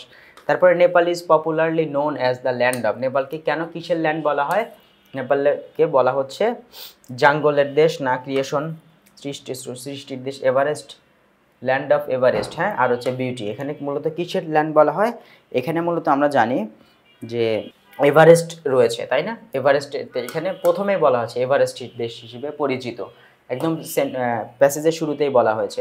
Nepal is one of the most charming countries in, কোথায় চার্মিং কান্ট্রি, কোথাকার চার্মিং কান্ট্রি, এটা হচ্ছে এশিয়ার একটি চার্মিং কান্ট্রি দেশ হিসেবে আমরা এটাকে চিনি, ঠিক আছে। তারপরে give an example where there is a similarity between Nepal and Bangladesh, Nepal এবং বাংলাদেশের মধ্যে সবচেয়ে বেশি মানে কমন বিষয়টা কি, where there is a similarity between Nepal, আচ্ছা নেপাল আর বাংলাদেশের মধ্যে, এখানে 2,90,00,000 মানুষ মানে মোট জনসংখ্যা, বাংলাদেশ তো 20 কোটির কাছাকাছি। Area of Nepal 1,47,000 square kilometre, এখানে কিছুটা মিল আছে। আর হচ্ছে দেয়ার আর 103টা জাতির কথা বলা হয়েছে। তাহলে এখানে মূলত দুইজনের মধ্যে কমন জায়গা হচ্ছে এখানে প্রাইমারিলি রুরাল, এটা ঠিক আছে, কিন্তু কথা হচ্ছে প্রায় কাছাকাছি বিষয়টা কোনটা, প্রায় প্রধানত গ্রামীণ মানুষই বেশি, কিন্তু এখন গ্রামীণ মানুষ বেশি এটাও মিলে, কিন্তু সরাসরি কমনের কথা যেটা বলা হয়েছে, দেখো সবচেয়ে কাছাকাছি 1,47,570 বর্গ কিলোমিটার, এটাই কিন্তু একটু বেশি কমন বা বেশি কাছাকাছি হয়, এজন্য আমরা সরাসরিভাবে এটাকে দাগানোর চেষ্টা করব। Which of the following words, নিচের কোন ওয়ার্ডস বা হচ্ছে শব্দগুলো ডেসক্রাইবস নেপাল বেস্ট, নেপালকে বেশ ভালোভাবে প্রকাশ করে, হ্যাঁ, এখানে প্লেন ল্যান্ড রয়েছে, the country is known as the land of Everest, হ্যাঁ, এভারেস্টের রাষ্ট্র বলা হয়। No hill in the country, কোনো পাহাড় নেই, এটা ভুল। ক্রিস্টিয়ান কিংডম, এখানে কি খ্রিস্টানদের রাজত্ব চলে বা খ্রিস্টান রাজ্য না, এখানে মূলত এইখানে হচ্ছে এই তোমার ল্যান্ড অফ এভারেস্ট, এখানে ডি নম্বরে আমরা কি করব, ল্যান্ড অফ এভারেস্টকে দাগাবো। দ্য কান্ট্রি ইজ কি বলা যাবে, এটা হচ্ছে known as the land of Everest. এটার সেন্টেন্সে আমরা প্রথমেই কিন্তু এটা পড়েছিলাম, এটা হচ্ছে ল্যান্ড অফ এভারেস্ট অবশ্যই, তাহলে আমরা এটাকেই দাগানোর চেষ্টা করব। Kathmandu is in the dash part of Nepal, Kathmandu নেপালের কোথায় অবস্থিত, কাঠমান্ডু মূলত নেপালের কোথায় অবস্থিত বলো তো, কাঠমান্ডু হচ্ছে নেপালের কেন্দ্রীয়, আমরা জানি সাধারণত রাজধানীগুলো আসলে সেন্ট্রাল বা দেশের কেন্দ্রে অবস্থিত হয়, এই জন্য এখানে সেন্ট্রাল, আমরা মূলত সেন্ট্রাল হিল দেখেছিলাম না, কেন্দ্রীয় পাহাড় অঞ্চল। The word complicated refers, complicated মানে জটিল বুঝায়, সো আমরা এখানে কমপ্লেক্সকে দাগাবো, তাই না, এটা আমরা পেয়েছিলাম, ইন্ট্রিকেটকে পেয়েছিলাম, তাই না, দুইটাই। What is the prime purpose মানে প্রধান উদ্দেশ্য কি ছিল, অথরের প্রধান উদ্দেশ্য কি, ক্লিয়ার ডেসক্রিপশন দেয়া of the country to the রিডার্সের কাছে, টু হিউমিলিয়েট দ্য কান্ট্রি, হ্যাঁ, পোর পপুলেশন নিয়ে অপমান করা, হিউমিলিয়েট করা না, ছোটো করা না, হাইড দ্য মিস্টেরিয়াস ইনফরমেশন, দুর্বোধ্য তথ্যগুলোকে হাইড করা, এটাও না, to warn the country against the poor population, মানে এখানে পোর পপুলেশন যারা রয়েছে, এগেইনস্ট দ্য পোর পপুলেশন, এখানে রাষ্ট্রকে কি করা নয়, কোনোভাবে হুমকি দেওয়া নয়, এখানে মূলত ক্লিয়ার একটা ডেসক্রিপশন দেয়া, কাদের কাছে, যারা মূলত পড়বে তাদের কাছে রাষ্ট্র সম্বন্ধে একটি স্পষ্ট ধারণা দেয়া, এখানে অ্যান্সার হবে হচ্ছে জি এর আই নম্বর, রিডারদের কাছে। The other name of Lord Buddha is, Lord বুদ্ধর হচ্ছে আরেকটা নাম কি, এখানে আরেকটা নাম হচ্ছে দ্য লাইট অফ এশিয়া, এখানে লাইট দ্বারা অ্যাকচুয়ালি কি বোঝানো হচ্ছে, লাইট দ্বারা অ্যাকচুয়ালি কি বোঝানো হচ্ছে, এখানে নলেজকে বোঝানো হচ্ছে, এডুকেশনকে বোঝানো হচ্ছে, উইজডম নাকি হচ্ছে এনলাইটমেন্ট, এখানে যা শুধু মশাল বা দীপনকে বোঝানো হয়, জ্ঞানকেও বোঝানো হয় না, এডুকেশনকেও বোঝানো হয় না, নলেজকেও বোঝানো হয় না, এনলাইটমেন্ট মানে হচ্ছে আলোকবর্তিতা বা হচ্ছে এনলাইটমেন্ট বলা হয়। ডেইটিস শব্দটির অর্থ কি, ডেইটিস শব্দের অর্থ কি বোঝানো হয়, আমরা দেখেছিলাম গডস অ্যান্ড গডেস, ডেইটিস শব্দের অর্থ দেব দেবী দেবতা, হ্যাঁ, তারপর হচ্ছে দেবত্ব, এইটাকে বোঝানো হয়, এই জন্য আমাদের এখানে আছে হবে যে বিয়ের 3 নম্বর, বিয়ের 3 নম্বর বলতে কি বোঝাচ্ছে, god and goddess. Some deities are worshipped by, কিছু দেবতা রয়েছে যাদেরকে হিন্দু বৌদ্ধ উভয় কি করে, উভয় সম্মান করে বা পূজা করে, ঠিক আছে।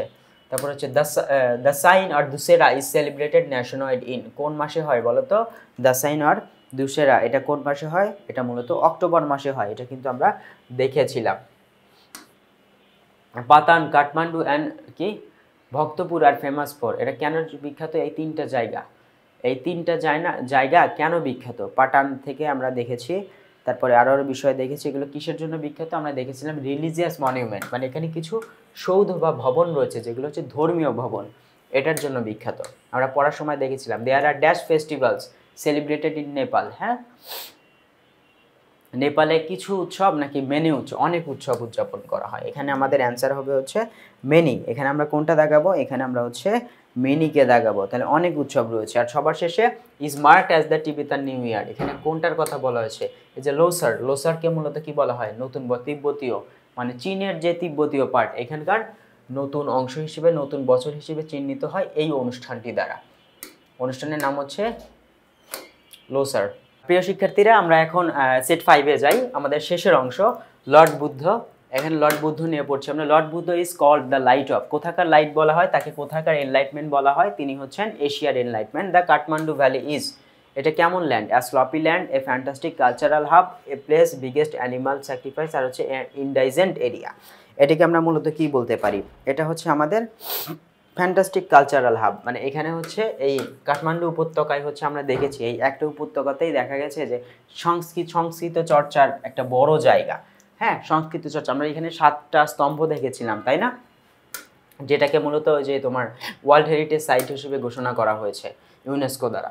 তারপরে নেপাল ইজ রিয়ারলি বিয়ন্ড, হ্যাঁ, নেপাল কদাচিৎ দূরে থাকে, কি থেকে দূরে থাকে, এখানে পলিটিক্যাল টার্মাল মানে হচ্ছে কি, এই যে রাজনৈতিক অস্থিরতা, এখান থেকে তারা দূরে থাকে, ঠিক আছে। রিলিজিয়াস রাইভালরি মানে হচ্ছে ধর্মীয় যে ধর্মীয় আঘাত, একে অপরকে আঘাত করা, এটা থেকেও তারা মূলত দূরে থাকে। তাহলে এখানে ধর্মীয় টার্মাল নিয়ে কোনো কিছু বলা হয় নাই, কিন্তু এখানে যেহেতু ধর্মীয় পলিটিক্যাল টার্মাল নিয়ে কিছু বলা হয় নাই, আমরা এই সম্বন্ধে ধারণা নাই আমাদের কাছে, তবে এখানে ধর্মীয় কোনো প্রকার শত্রুতা নাই, যেহেতু তারা পরস্পরের সাথে মিলেমিশে থাকছে 100 বছর ধরে, এখানে অ্যান্সার হবে হচ্ছে সি এর 1 নম্বর।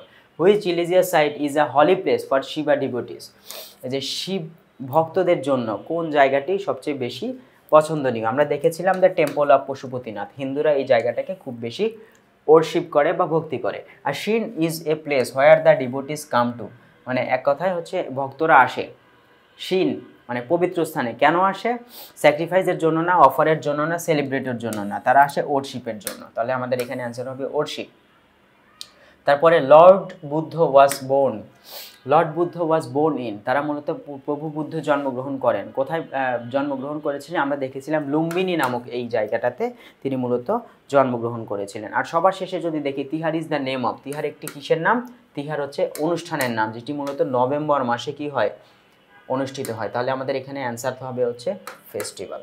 যাই হোক, আমরা প্রশ্ন আমাদের এমসিকিউ পার্ট শেষ করে ফেলেছি। আমরা এখন থেকে যে আমাদের বাকি থাকা যে প্রশ্নগুলো আছে সেই প্রশ্নগুলো আমরা এখন সমাধান করব।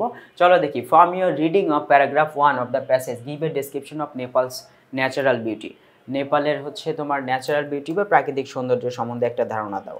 চলো প্রাকৃতিক সৌন্দর্য সম্বন্ধে যদি ধারণা দিই, আমরা প্রথম কথা হচ্ছে প্রেজেন্ট ইনডিফিনিট টেন্সে আছে, আমরা অবশ্যই প্রেজেন্ট ইনডিফিনিট টেন্সে অ্যান্সার করব। তাহলে নেপালস ন্যাচারাল বিউটি লাইস ইন, এটা লাইস ইন মানে নিহিত থাকা, লাইস ইন শব্দের অর্থ হচ্ছে নিহিত থাকা। এই নিহিত হচ্ছে এটা হচ্ছে নিহিত থাকা। তাহলে প্রাকৃতিক সৌন্দর্য নিহিত রয়েছে কিসের মধ্যে? মূলত কী কী কারণে এটার প্রাকৃতিক সৌন্দর্য রয়েছে? মাউন্ট এভারেস্ট আছে, মাউন্ট এভারেস্টের কারণে এটার প্রাকৃতিক সৌন্দর্যটা বেশি। ইটস চার্মিং ল্যান্ডস্কেপ মানে হচ্ছে কি, এটার যে চমকপ্রদ অবস্থান বা ভূপ্রকৃতি, ল্যান্ডস্কেপ মানে এখানে ভূপ্রকৃতি। সিনিক লাক্সারি মানে হচ্ছে সৌন্দর্য বিলাসিতা, সৌন্দর্যের বিলাসিতা, প্লাস হচ্ছে অ্যান্ড কালচারাল হেরিটেজ, এখানে হচ্ছে ঐতিহ্যগত মানে সাংস্কৃতিক ঐতিহ্য রয়েছে, তাই না? মাউন্ট এভারেস্ট এবং মাউন্ট এভারেস্টের এই জিনিসগুলো মূলত কি করছে? এইগুলোকে মূলত আমরা ন্যাচারাল বিউটির অংশ ধরে নিচ্ছি। The beautiful temples of Nepal also add to this attraction, its attraction মানে আকর্ষণটাকে বাড়িয়ে দিয়েছে হচ্ছে বিউটিফুল টেম্পলস যেটা রয়েছে, সুন্দর সুন্দর যে মন্দির রয়েছে, এগুলোই মূলত এটার সৌন্দর্যকে আরও বাড়িয়ে দিয়েছে। প্রেজেন্ট ইনডিফিনিট টেন্সের প্রশ্ন ছিল, প্রেজেন্ট ইনডিফিনিট টেন্সের অ্যান্সার। ঠিক আছে, আমরা বি নম্বর প্রশ্নে যাই। দেখো বি নম্বর প্রশ্নে কি বলেছে? What is Nepal rich in, Nepal কিসে সমৃদ্ধ? নেপালের সমৃদ্ধের জায়গাটা কোনটা? নেপালের সমৃদ্ধের জায়গাটা কোনটা? নেপাল কিসে সমৃদ্ধ ছিল? আমরা দেখেছিলাম যে কালচারাল হেরিটেজ ছিল আর তার পাশাপাশি সৌন্দর্য ছিল, তাই না? এই যে নেপাল ইজ রিচ, নেপাল হয় সমৃদ্ধ। ইন সিনিক লাক্সারি মানে যেখানে মূলত কিসের মানে বিলাসবহুল সৌন্দর্য রয়েছে। অ্যান্ড কালচারাল টিজার্স, যেখানে আমরা সংস্কৃতিগত অনেক কি দেখি টিজার বা হচ্ছে এখানে কি বলা যায় এটাকে, রহস্য, সাংস্কৃতিক বিভিন্ন রহস্য বা মিক্সচার রয়েছে, তাই না? এটা আমরা মুখস্থ করে ফেলবো এখান থেকে, কারণ আমরা সব প্রশ্নের উত্তর একদম প্যাসেজ থেকে কপি করতে পারবো না। এজন্য আই থিঙ্ক বি নম্বরে আমাদের এই প্রশ্নটা তুমি অ্যান্সার করতে পারো, প্রেজেন্ট ইনডিফিনিট টেন্সের অ্যান্সার। ঠিক আছে, আমরা 3 নম্বর প্রশ্নে যাই। 3 নম্বর প্রশ্নে কি দেওয়া আছে?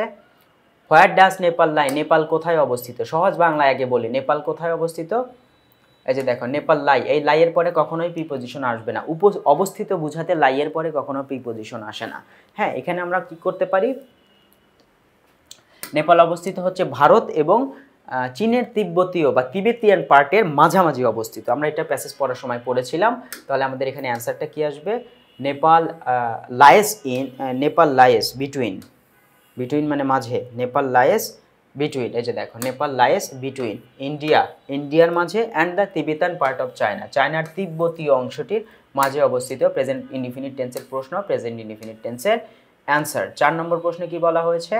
What is area of Nepal, নেপালের আয়তন কত? আমরা দেখেছিলাম 1,47,181 বর্গ কিলোমিটার। প্রেজেন্ট ইনডিফিনিট টেন্সের প্রশ্ন। চলো অ্যান্সারটা দেখে আসি। প্রেজেন্ট ইনডিফিনিট টেন্সেই হবে। অ্যান্সারটা কি হবে? অ্যান্সারটা হবে হচ্ছে ইটস এরিয়া ইজ, নেপাল, হ্যাঁ এখানে তুমি লিখতে পারো the area of Nepal is, এটা লিখতে পারো 1,47,181 স্কোয়ার কিলোমিটার। এখানে অবশ্যই এই প্লুরালটা করবা, কিলোমিটারকে প্লুরাল করবা। এটা তো আমরা প্যাসেজ থেকেই দেখেছিলাম। এখন আমাদের ই নম্বর প্রশ্নটা কি ছিল? হাউ মেনি পিপল, নাকি হাউ মেনি পিপল, কত সংখ্যক মানুষ লিভ ইন নেপাল, নেপালে বসবাস করে। How many people leave in Nepal, নেপালে কত সংখ্যক মানুষ বসবাস করে? আমরা দেখেছিলাম 2,90,00,000 মানুষ আমরা এখানে মূলত বসবাস করতে দেখেছি, তাই না?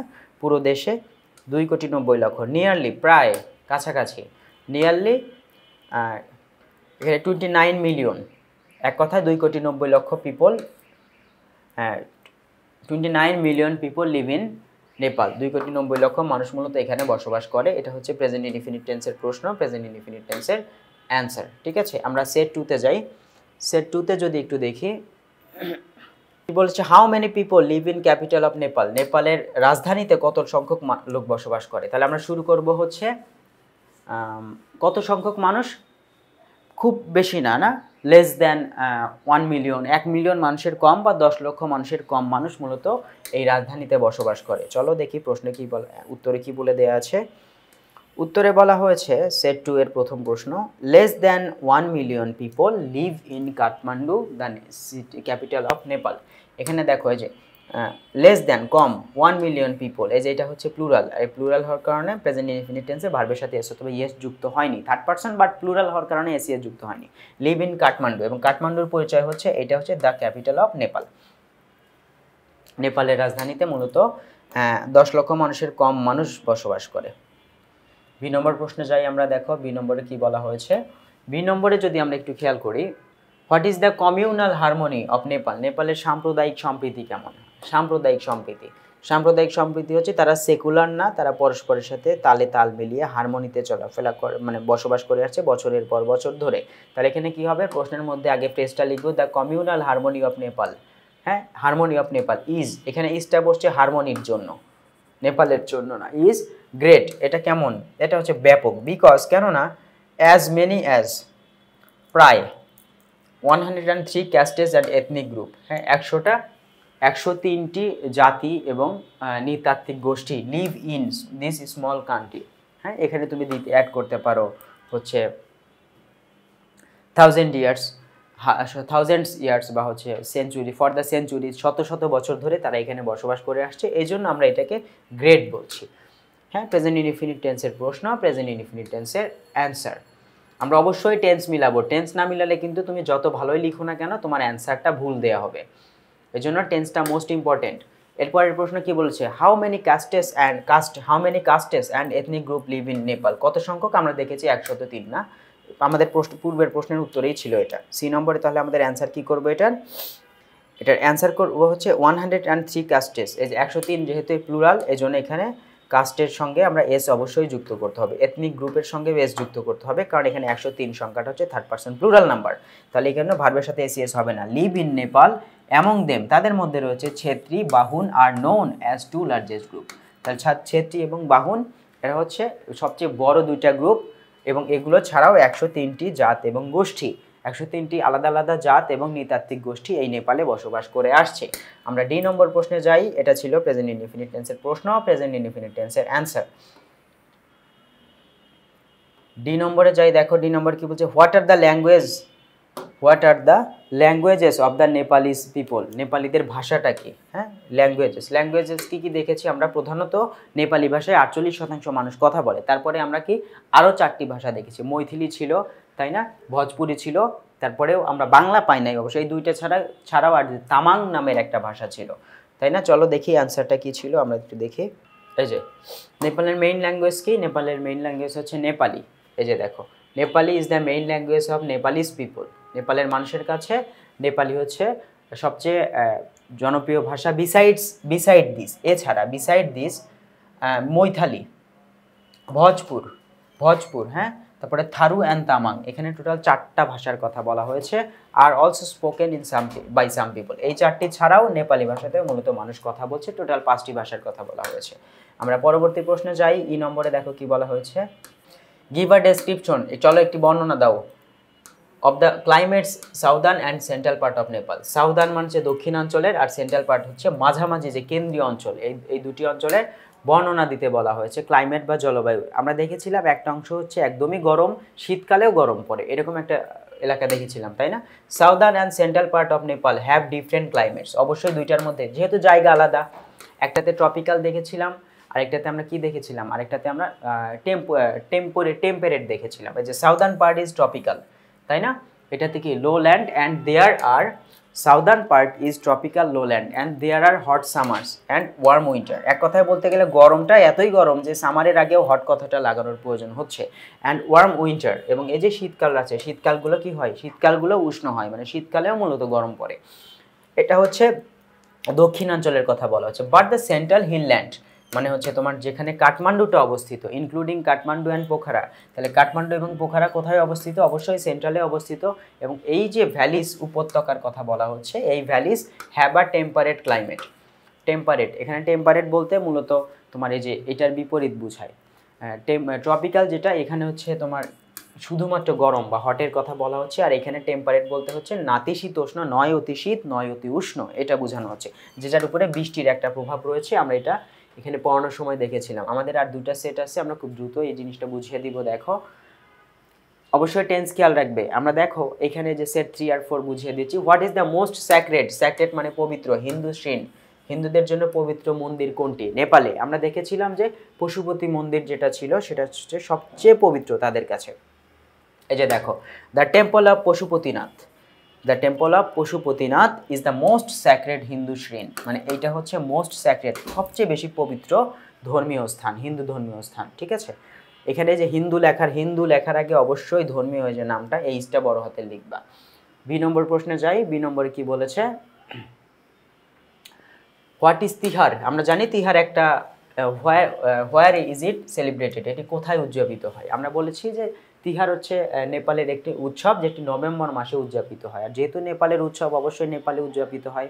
এই যে দেখো, Tihar is the name of a festival which is celebrated কখন? অন, মাসের নাম আসে না, এখানে কোন সময় উদযাপিত হবে বলো? এটা মূলত হচ্ছে ইন দিয়ে আসবে, in November. It is celebrated in Nepal, মাসের আগে বছরের আগে ইন বসে। হ্যাঁ, তাহলে এটি মূলত নেপালে উদযাপিত হয় ইন নভেম্বর। এখানে তুমি ইন নভেম্বর কথাটা যুক্ত করে দিতে পারো, ইন নভেম্বর। তুমি বইয়েও এটা লিখে নিবা, ইন নভেম্বর। এটি নভেম্বর মাসে উদযাপিত একটি অনুষ্ঠান। এটা সম্বন্ধে বিস্তারিত যদিও প্যাসেজে কিছু বলা হয়নি, শুধু নভেম্বর মাসে উদযাপিত হয়, এটা ছোট্ট করে লিখে দেওয়া হয়েছে। What are shared by both the Hindus and Buddhist, তাহলে এখানে হিন্দুরা এবং বৌদ্ধরা কি শেয়ার করে? দেখা গেছে যে তারা মূলত বিভিন্ন টেম্পল, তারা হচ্ছে শ্রীন মানে হচ্ছে এক কথা মন্দির এবং বেদিগুলো পরস্পর শেয়ার করে, তাই না? আবার পাশাপাশি একই দেবতাকে তারা শেয়ার করে পূজা করে, এটা আমরা দেখেছিলাম। তাহলে এখানে দেখো, মেনি টেম্পলস অ্যান্ড শ্রিনস, এই যে plural, temples and shrines of religious practices, ধর্মীয় চর্চার যে বিভিন্ন স্থান, মন্দির এবং বেদি, আর কম্বাইন্ডলি শেয়ার, তারা মূলত যুক্তভাবে বা যৌথভাবে শেয়ার করে by the Hindus and Buddhist, হিন্দুদের মাধ্যমে এবং বৌদ্ধদের মাধ্যমে মূলত এই জিনিসটা শেয়ার হয়। তারা এখানে শুধু জায়গা শেয়ার করার কথা বলা হয়েছে, এটুকুই অ্যান্সার করে এসো। এরপরের প্রশ্নে যদি যাই, what is the ancient valley cities in Nepal? হ্যাঁ, অ্যানশিয়েন্ট ভ্যালি সিটিস মানে উপত্যকার শহর বলা হয়। হোয়াট ডু দে রিপ্রেজেন্ট, তারা কোন বিষয়টিকে তুলে ধরে, ম্যানিফেস্ট করে বা স্পষ্টভাবে প্রকাশ করে? তাহলে তার এখানে কি দেখো একটু খেয়াল করে, দ্য 3 অ্যানশিয়েন্ট ভ্যালি, প্রাচীন যে উপত্যকা শহর বলা হচ্ছে ইন নেপাল। আর পাতানকে বলা হয়, এখানে আমরা কাকে দেখতে পাচ্ছি? এখানে আমরা মূলত পাতানকে দেখতে পাই, তাই না? পাতান ছাড়াও আর কি কি আছে? প্রিয় শিক্ষার্থীরা, যদি আমরা একটু এখানে দেখলাম যেটা পাতানকে বলা হচ্ছে, উপত্যকার শহর বলা হচ্ছে, তারপর হচ্ছে আমরা কাঠমান্ডুকে দেখছি, আর হচ্ছে ভক্তপুর, তিনটা জায়গাকে আমরা উল্লেখ করা হয়েছে উপত্যকার শহর। দিস 3 অ্যানশিয়েন্ট সিটিস, এই যে প্রাচীন যে শহরগুলো রয়েছে, রিপ্রেজেন্ট, এগুলো তুলে ধরছে অ্যান এপিটমি। এপিটমি মানে কি? পারফেক্ট এক্সাম্পল বা উদাহরণ বলা হয় কিসের? অফ হারমোনি, হ্যাঁ, মিল বা হচ্ছে ঐক্যের, মতাক্য বলা হয় বা মতের ঐক্য। ইন আরবান ডিজাইন, যেখানে হচ্ছে শহুরে ডিজাইন থাকবে, এলিগেন্ট আর্কিটেকচার, মার্জিত স্থাপত্য শিল্প থাকবে, অ্যান্ড রিফাইন কালচার, হ্যাঁ, মানে পরিশুদ্ধ বা মোডেস্ট কিছু কালচার বা সংস্কৃতি থাকবে। এটা আমরা প্যাসেজে পড়েছিলাম, তুমি তোমার মতো করে একটু সুন্দর করে এখান থেকে মুখস্থ করে নিবা, বা এখান থেকে মুখস্থ করলে তোমাকে আলাদা করে আর বানিয়ে লেখার কোনো প্রয়োজন নেই। আমরা শুধু স্ট্রাকচারটা একটু চেঞ্জ করেছি, বাকি সব ঠিক আছে। আমরা এই নম্বর প্রশ্নে চলে যাই। দেখো, এটা কিন্তু প্রেজেন্ট ইনডিফিনিট টেন্সের প্রশ্ন ছিল, এজন্য অ্যান্সারটাও প্রেজেন্ট ইনডিফিনিট টেন্সে এসেছে। টেন্স কখনোই চেঞ্জ করবা না। আমরা এখন তারপরে দেখো, এই প্রশ্নটা খুবই ইম্পর্টেন্ট, ডি নম্বর প্রশ্নটা খুব important. What are the celebrated festival of Nepal? এখানে নেপালে উদযাপিত উৎসবগুলো কী কী? ফেস্টিভ্যালস কী কী উদযাপিত হয়, তাই না? আমরা তিহারকে দেখেছি, তারপরে দুসেরাকে দেখেছি, এখানে কি কি বলা হয়েছে দেখো, দ্য সেলিব্রেটেড ফেস্টিভ্যালস, এই যে প্লুরাল না, এজন্য এখানে আর বসছে। The celebrated festivals of Nepal, বেশিরভাগ ক্ষেত্রেই প্রিপোজিশন দ্বারা নাউন ফ্রেজ যুক্ত করা থাকলে প্রিপোজিশনের পূর্বে যেটা থাকে সেটাকেই ধরা হয়, যদি ফ্র্যাকশন বা ভগ্নাংশ না থাকে, বা এই পরের অংশে যদি তোমার প্রোনাউন না থাকে। তাহলে সেই সকল ক্ষেত্রে আমরা মূলত পূর্বের নাউনকেই ধরে নিই। আর এগুলোর মধ্যে রয়েছে দুসাইন আর দুসেরা, হ্যাঁ একই নাম, মানে দুইটা আলাদা আলাদা নাম কিন্তু উৎসব একই। তিহার রয়েছে, হোলি রয়েছে, চৈত্র দৈসান রয়েছে, এটা হচ্ছে হলো খ্রিস্টানদের, দুঃখিত এটা হচ্ছে বুদ্ধদের। তারপরে যে হরিবোধিনী একাদশীর কথা বলা হয়েছে, মহাশিবরাত্রির কথা বলা হয়েছে, কৃষ্ণ জয়ন্তী, মণিরিমদ, বুদ্ধ জয়ন্তী, আর হচ্ছে লোসার এটসেট্রা। এই লোসারটাই তো হচ্ছে তোমার নতুন বছরের জানান দেয়, তাই না? এইগুলো আমরা মূলত পেয়েছি। এখানে সেলিব্রেটেড দেখে কিন্তু পাস্ট ধরে নিও না, এটা কিন্তু অ্যাডজেক্টিভ হিসেবে কাজ করছে। এখানে মূল যে ভার্বটা হিসেবে আর কে বসানো হয়েছে। প্রেজেন্ট ইনডিফিনিট টেন্সের প্রশ্ন, প্রেজেন্ট ইনডিফিনিট টেন্সের অ্যান্সার। আমাদের 3টা সেট শেষ, আমরা চতুর্থ সেটে যাব। হ্যাঁ, লাস্ট সেটের প্রশ্ন, what has made, what has made কোনটি তৈরি করেছে নেপালকে এ স্যাক্রেড পিলগ্রিমেজ ডেস্টিনেশন, কোন বিষয়টি? হ্যাঁ, আমরা দেখেছি হচ্ছে তোমার পশুপতিনাথ, এবং পাশাপাশি কি কার কথা বলা হয়েছে, গৌতম বুদ্ধের যে জন্ম এইখানে হওয়াটা, এটাই মূলত এই জায়গাকে কি করে তুলেছে, পিলগ্রিমেজ করে তুলছে। A famous preacher of Buddhism, এই যে বৌদ্ধ ধর্মের ধর্মপ্রচারক গৌতম বুদ্ধ ওয়াজ বোর্ন, তিনি জন্ম নিয়েছিলেন Lumbini in the southern plains of Nepal, নেপালের দক্ষিণাঞ্চলে, তাই না, যেখানে মানে গরমটা একটু অন্যরকম। As the birth place of Buddha, Gautama বুদ্ধের জন্মস্থান হওয়ার কারণে Nepal is a sacred pilgrimage, Nepal হয়ে উঠেছে বা নেপাল হয়েছে একটি কি পবিত্র তীর্থস্থান, ডেস্টিনেশন মানে হচ্ছে গন্তব্য, ফর দ্য বুদ্ধিস্ট, বৌদ্ধদের জন্য একটি পবিত্র স্থান। বি নম্বরে কি বলা হয়েছে, do you think the festivals added dazzling colour, তুমি কি মনে করো এই যে উৎসবগুলো চোখ ধাঁধানো রং যুক্ত করছে নেপালের হচ্ছে এই যে তোমার বৈচিত্র্যময় সংস্কৃতিতে? যদি তুমি এটা ভেবে থাকো, why do you think so, তোমার কাছে কেন এটা মনে হয়? চলো এটার ব্যাখ্যা করি। এটা যেহেতু বৈচিত্র্যময় একটা স্থান বা বৈচিত্র্যময় স্থান বলতে হচ্ছে এখানে কি কি দেখা যায়। I think the festival added জ্যাংলিক কালার্স ভাইব্রেন্ট কালচার অ্যাজ, কারণ there are many Hindu festivals as well as Buddhist festival, এখানে হিন্দুদের উৎসবও রয়েছে প্লাস বৌদ্ধদের উৎসবও রয়েছে। দ্যাট আর অবজার্ভ, যেটি মূলত পালিত হয় থ্রু আউট, মানে থ্রু আউট দ্য ইয়ার, পুরো বছর জুড়ে ইন নেপাল। প্রথমে আগে এখানে I think it is right because, এইভাবে শুরু করবে, I think it is right বা আই থিঙ্ক, প্রথমে লিখবে আই ডু অ্যাগ্রি, তারপরে ফুল স্টপ দিয়ে লিখবে I think the festivals added dazzling colour to Nepal's vibrant culture as there are many Hindu festivals and as well as and দেওয়া যাবে না, as well as আছে, অ্যাজ ওয়েল অ্যাজ এটি অ্যান্ডের কাজ করছে, Buddhist festivals that are observe throughout the year in Nepal, পুরো বছর জুড়ে। এরপরে আমরা যদি দেখি সি নম্বরটাতে, সি নম্বর প্রশ্নে কি বলা হয়েছে, why is the temple of Pashupatinath famous, Pashupatinath মন্দির কেন বিখ্যাত? এখানে পশুপতিনাথ মন্দিরটি কেন বিখ্যাত, দেখো আমরা হয়তো বিশেষ কিছু ইনফরমেশন পেতে পারি। The temple of Pashupatinath is well known, এটি সুপরিচিত টেম্পল ইন নেপাল বিকজ, এটি সুপরিচিত। In fact the Hindus are use it as holy shrine, এটাকে কি হোলি শিন পবিত্র স্থান হিসেবে ব্যবহার করে। And it is also one of the 4 important places, 4টি বিখ্যাত জায়গার মধ্যে একটি ইন দ্য ওয়ার্ল্ড, পৃথিবীতে 4টি পবিত্র বিখ্যাত জায়গার মধ্যে একটি, যেখানে ফর শিবা ও শিপার, মানে তাদের কাছে যারা বলতে শিব পূজারী যারা, তারা পুরো পৃথিবীতে 4টি পবিত্র জায়গার মধ্যে এই জায়গাটিতে, মানে এই জায়গাটিকে তারা বেশি পছন্দ করে, এই জন্য এই জায়গাটা কি হয়ে উঠেছে, বিখ্যাত হয়ে উঠেছে। চতুর্থ প্রশ্নে আমরা যদি যাই, দেখো কি বলেছে, হোয়াট ডু ইউ নো, তুমি কি জানো অ্যাবাউট দোসাইন আর দুসেরা, দোসাইন আর হচ্ছে দুসেরা সম্পর্কে তুমি কি জানো? চলো দেখি আমরা এটা সম্বন্ধে যেটা জানি। দোসাইন আর দুসেরা ইজ সেলিব্রেটেড, এটি উদযাপিত হয় অল ওভার নেপাল, পুরো নেপাল জুড়ে, ইন অক্টোবর, আবার পুরো বছর জুড়ে না কিন্তু, এটি নেপালে অক্টোবর মাসে উদযাপিত হয় পুরো নেপাল জুড়ে। It is the most important of all Nepalese celebration, যত উৎসব আছে তার মধ্যে এটা হচ্ছে সবচেয়ে গুরুত্বপূর্ণ একটি উদযাপন। And the biggest animal sacrifice, মানে এখানে মূলত পশু বলিদান করা হয়, অফ দ্য ইয়ার, বছরের সবচেয়ে বড়, মানে সবচেয়ে বেশি, মানে যত উৎসব আছে তার মধ্যে এইটাতেই মূলত মানে প্রধানত উৎসব, এবং এটাতে কি করা হয় যে পশু বলিদানের সবচেয়ে বড় উৎসব টেক্স প্লেস, যেটি মূলত ঘটে ডিউরিং দিস ফেস্টিভ্যাল, এখানে মূলত পশু বলিদান করা হয়। এই জন্য এই অংশটুকু হচ্ছে দোসাইন বা দুসেরাতে, তাহলে দেখলাম অক্টোবর মাসে উদযাপিত হয়, পুরো নেপালে উদযাপিত হয়, এটি সবচেয়ে গুরুত্বপূর্ণ উৎসব কার কাছে, মূলত এখানে নেপালিদের কাছে, এবং পাশাপাশি এখানে পশু বলিদান করা হয় এই সময়ে পুরোটুকুকে আমরা সুন্দরভাবে একটু ব্যাখ্যা করার চেষ্টা করেছি, তোমরা মুখস্থ করে নিবে প্রেজেন্ট ইনডিফিনিট টেন্সের প্রশ্ন, প্রেজেন্ট ইনডিফিনিট টেন্সের অ্যান্সার। লাস্টে গিয়ে which zones has UNESCO declared as the world heritage site. Which zones has UNESCO declared, কোন কোন জায়গাগুলোকে ইউনেস্কো ঘোষণা করেছে বিশ্ব ঐতিহ্যবাহী স্থান, হ্যাঁ বিশ্ব ঐতিহ্যবাহী স্থান হিসেবে ঘোষণা করেছে কোন কোন জায়গাগুলোকে, নেপালের কোন কোন জায়গাগুলোকে। দেখো আমরা একদম শেষ প্রশ্নে চলে আসছি। শেষ প্রশ্নটা হবে এরকম, ইউনেস্কো ডিক্লেয়ার্ড 7, এই যে দেখো ইউনেস্কো হ্যাজ ডিক্লেয়ার, তারা ঘোষণা করেছে the 7 monument zones within the Kathmandu valley, মানে কাঠমান্ডু ভ্যালিতে উপস্থিত বা কাঠমান্ডু ভ্যালি মানে কাঠমান্ডু উপত্যকা যে সিটি, এই শহরে অবস্থিত 7টি মনিউমেন্ট জোন, 7টি কি স্থাপত্য সংক্রান্ত এলাকা, যেটি কোথায় অবস্থিত, কাঠমান্ডুতে অবস্থিত। এবং এই যে কাঠমান্ডু উপত্যকায় অবস্থিত 7টি স্থাপত্য এলাকাকে মূলত কি ইউনেস্কো ঘোষণা করেছে অ্যাজ হিসেবে ওয়ার্ল্ড হেরিটেজ সাইটস। এখানে যেহেতু 7টি এলাকা, জোনস কথাটা আমরা লিখছি, এজন্য এখানে সাইটস কথাটা উল্লেখ করতে হবে।